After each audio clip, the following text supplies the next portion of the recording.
ఇవాళ మనం శ్రీ ఉదయని గారు రచించిన అందరికీ వందనాలు అనే కథ చూద్దాము. వైశాలితో పాటు గదిలోకి నడిచాడు శివనాథ్.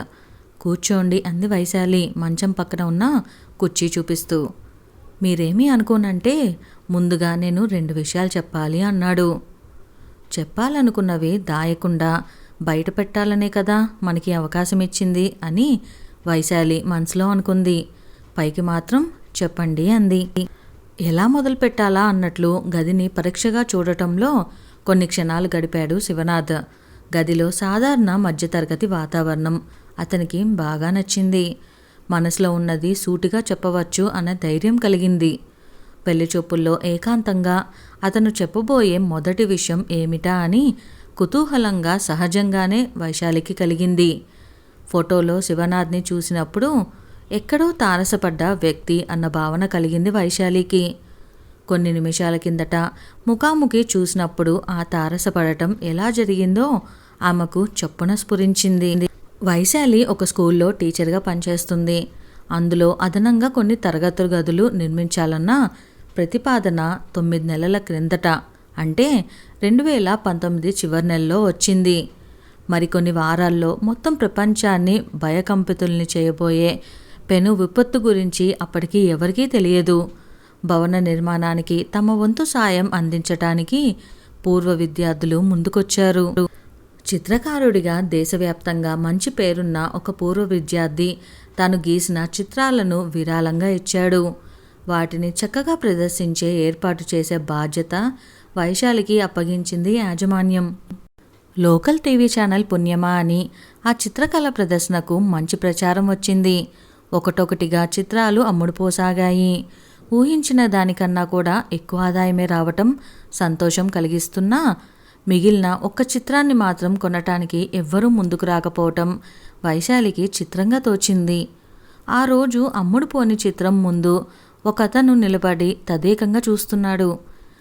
ఆ చిత్రాన్ని చూసిన పిల్లలు నవ్వుకోవటం, పెద్దలు మొహం చిట్లించటం అప్పటి వరకు గమనించిన వైశాలికి గంటన్నర గడిచిన అతను అలాగే శిలలా ఆ చిత్రాన్ని చూస్తూ ఉండటం ఆశ్చర్యం కలిగించింది. అతగాడికి అంతగా నచ్చితే కొనేస్తాడేమో అనుకుంది వైశాలి నవ్వుకుంటూ. అసలు ఆ చిత్రంలో ఏముందని అతను అంతలా చూస్తున్నాడు అనుకొని అతని వెనక వెళ్ళి నుంచుంది. ఈ చిత్రం ముంబై నగర జీవితాన్ని చూపిస్తుంది. జీబ్రా క్రాసింగ్ దాటుతున్న జనసమూహం చిత్రం అది.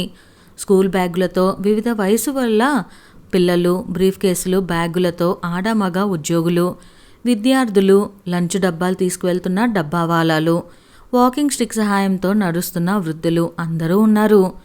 పిల్లలు యూనిఫామ్లు, ఉద్యోగుల దుస్తులు, డబ్బావాలాల టోపీలు, వృద్ధుల వయోభారం అన్నీ సుస్పష్టమయ్యేలా గీశాడు చిత్రకారుడు. కానీ అందులో ఒక్కరికి కన్నుముక్కులు లేవు. అన్నీ కోలగా ఉన్న ఖాళీ ముఖాలు. చిత్రంలో 12 మంది పైగా ఉన్న మహిళా ఉద్యోగులు, విద్యార్థినులు దుస్తులు విభిన్నంగా ఉన్నాయి. చాలా ఆకర్షణీయ రంగులతో గీశాడు. ఫ్యాషన్గా ధరించే చిరుగుల జీన్స్, దూరంగా కనబడుతున్న హోర్డింగ్స్ని కూడా ఫోటో తీసినంత స్పష్టంగా గీసిన చిత్రకారుడు మనుషుల మొహాలని మాత్రమే కాకుండా బిచ్చగాడి పక్కన నిలబడి ఉన్న కుక్క ముఖాన్ని కూడా ఎందుకు ఖాళీగా వదిలాడో అంతుపట్టని పజిల్ అనుకుంది వైశాలి. దాన్ని మోడర్న్ ఆర్ట్ అనుకోవాలా? జీవితంలో అనూహ్యంగా ఎదురయ్యి జటిలమైన ప్రశ్నలు వేసి నిలదీసే సమస్యలకు ప్రతీక అనుకోవాలా అని వైశాలి ఆలోచిస్తుంటే అతను వెనక్కి తిరిగి ఒక్క క్షణం వైశాలిని చూసి మళ్ళీ చిత్రం అంతరార్థాన్ని మదనం చేసే పనిలో పడ్డాడు.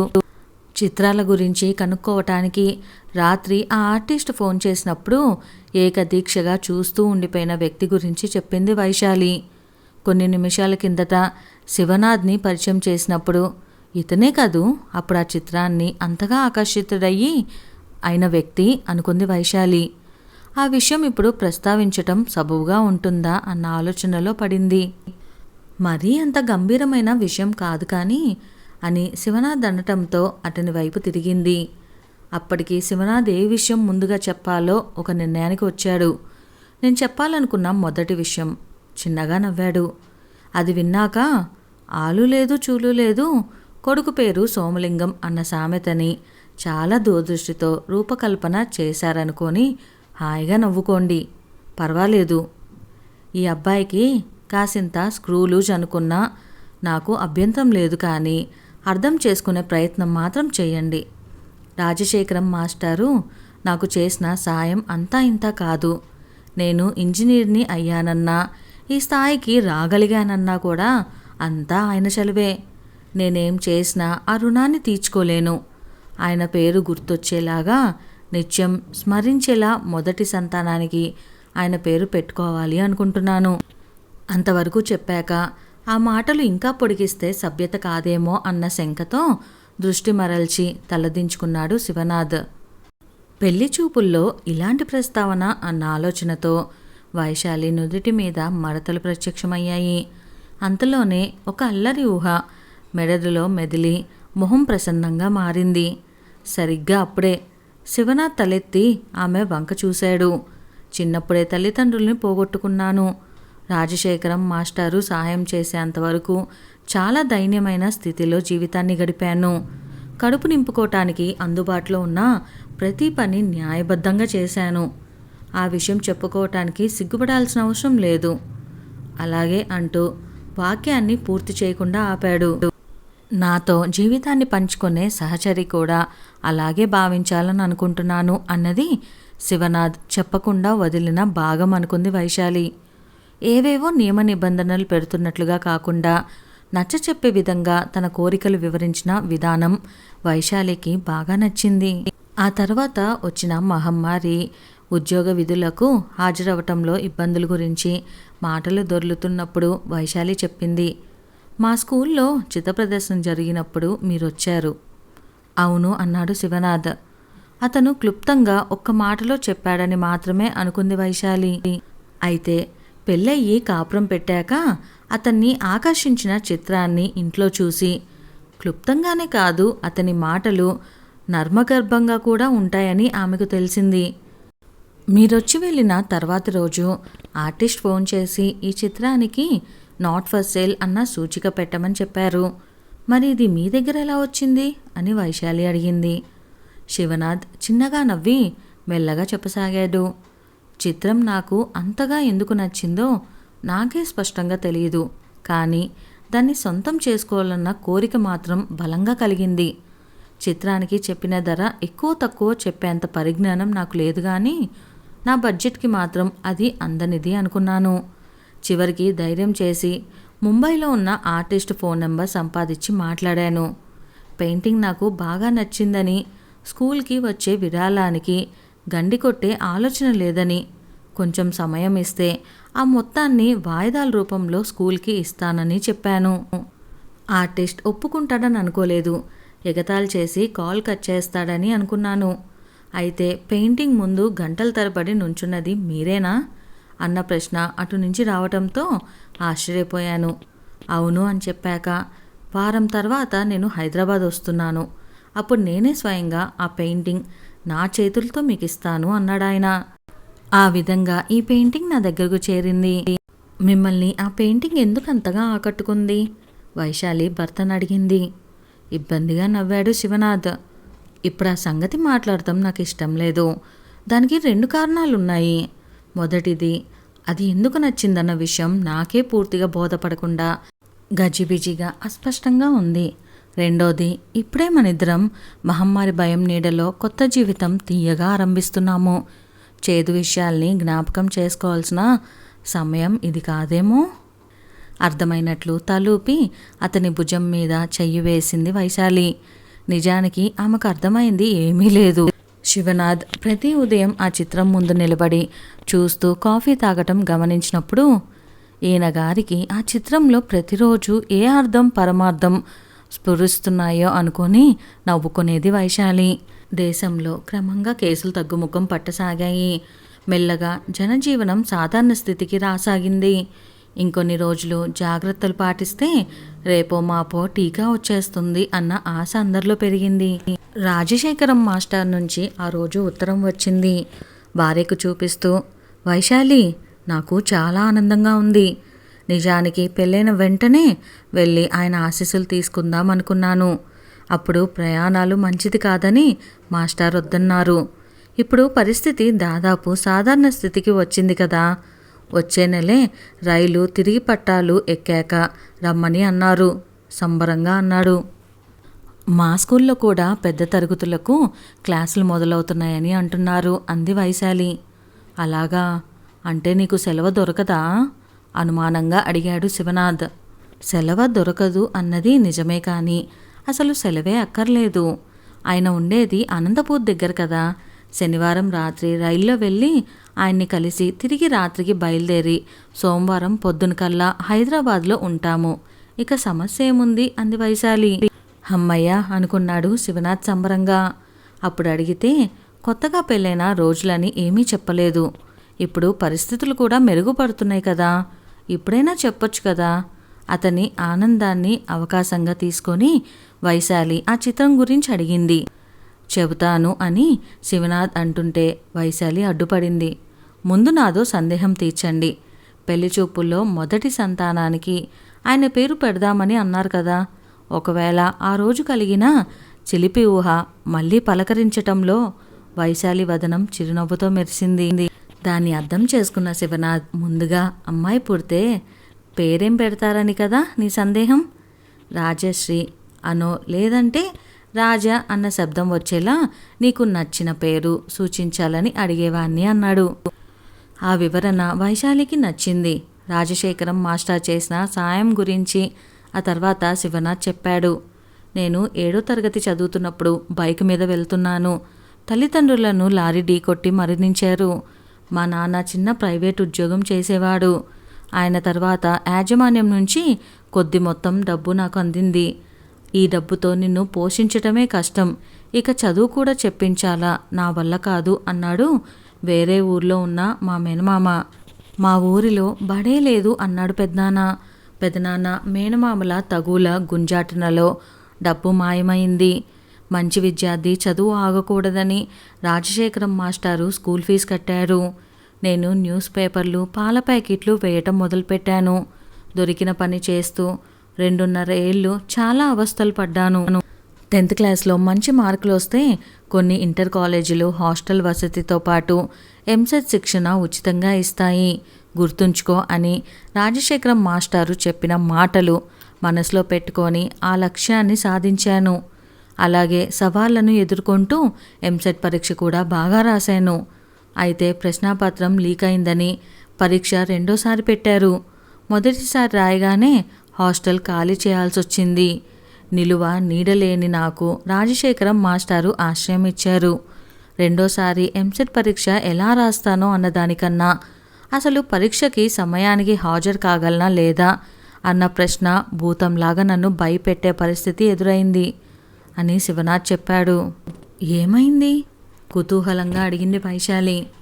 నేను పరీక్ష రాయాల్సిన కళాశాల చాలా దూరంగా పొలిమేరల్లో ఉంది. 1 నిమిషం ఆలస్యమైనా లోపలికి వెళ్ళనివ్వరు. కాబట్టి ఉదయాన్నే బయలుదేరి వెళ్ళాలని అనుకున్నాను. బస్టాప్లో అటువైపుగా వెళ్ళే బస్సు గురించి ఒక వ్యక్తిని అడిగితే తప్పుగా చెప్పాడు. బహుశా ఆయన సరిగ్గా వినలేదేమో. ఆ సంగతి పావుగంట బస్సు ప్రయాణం తర్వాత తెలిసింది. ఇంకో బస్సు ఎక్కి గంట తర్వాత సరైన స్టాప్లోనే దిగాను. అక్కడి నుంచి కాలేజీ కిలోమీటర్ దూరం అని చెప్పారు. అటువైపు వెళ్ళే బస్సులు ఎప్పుడో గానీ రావన్నారు. పరుగులాంటి నడక అందుకున్నాను. హడావిడిగా మలుపు తిరుగుతూ ఎదురుగా వస్తున్న ఒక కారు కింద పడబోయాను. అయ్యో, ఆ తర్వాత అని ఉత్కంఠంగా అడిగింది వైశాలి. కారు నడుపుతున్న వ్యక్తికి నా మీద పట్టరాని కోపం వచ్చింది. నీకేమైనా అయితే నేను ఇబ్బందులో పడేవాణ్ణి అంటూ చెయ్యెత్తాడు. పరీక్ష సమయం అవుతుంది సార్, క్షమించండి అంటూ చేతులు జోడించి ప్రాధేయపడ్డాను. ఆయన కరిగినట్లు కనిపించాడు. పరీక్ష ఎక్కడో కనుక్కున్నాడు.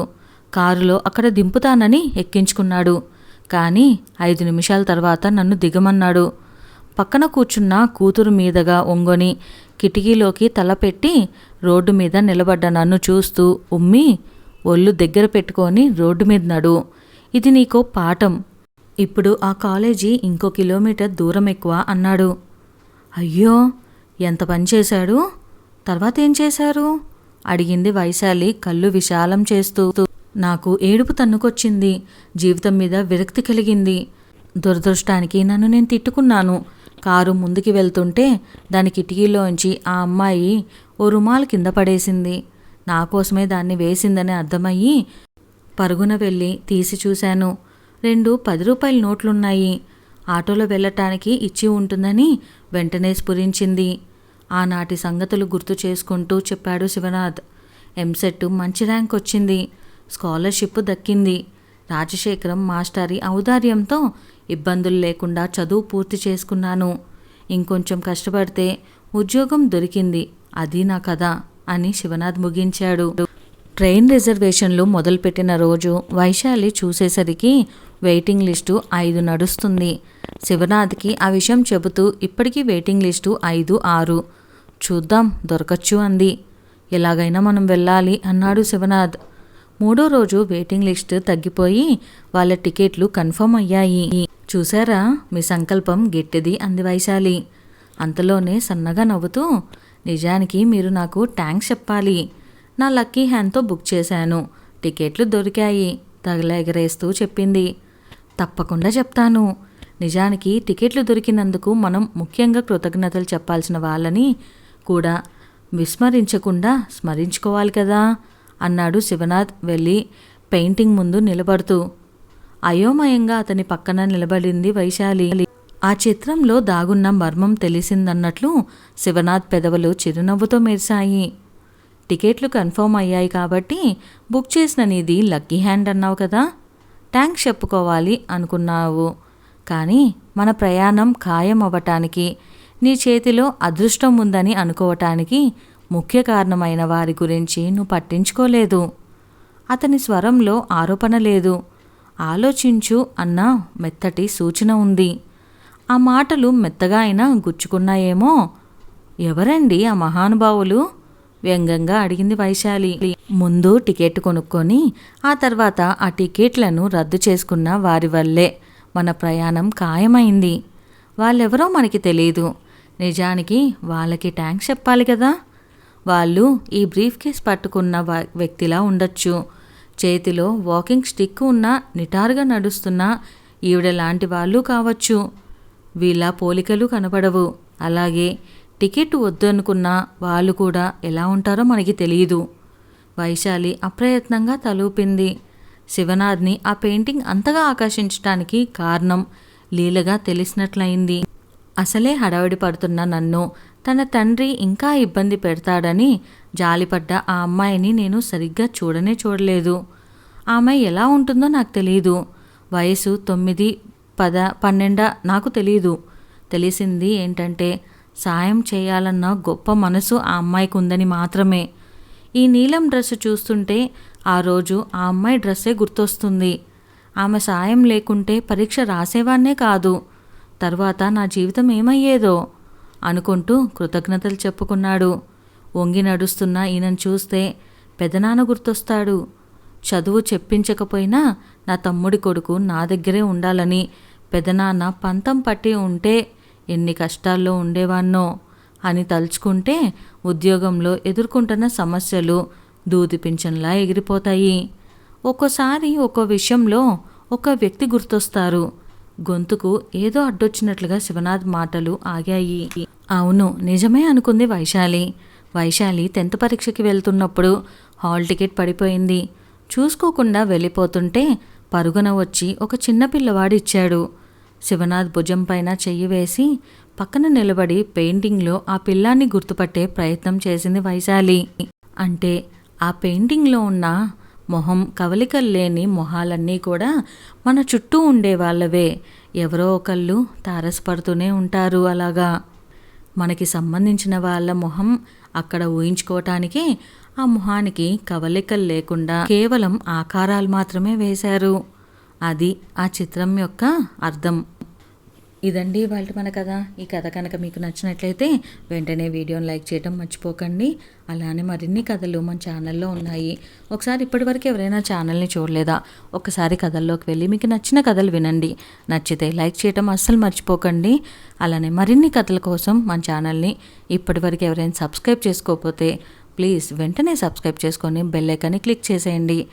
అలానే నచ్చిన వీడియోస్కి లైక్ కొట్టడం మర్చిపోకండి. లైక్ కొడితే మనకి ఛానల్ మరింత బూస్టప్ అవుతుంది, వీడియో ఇంకొంతమందికి చేరుతుంది.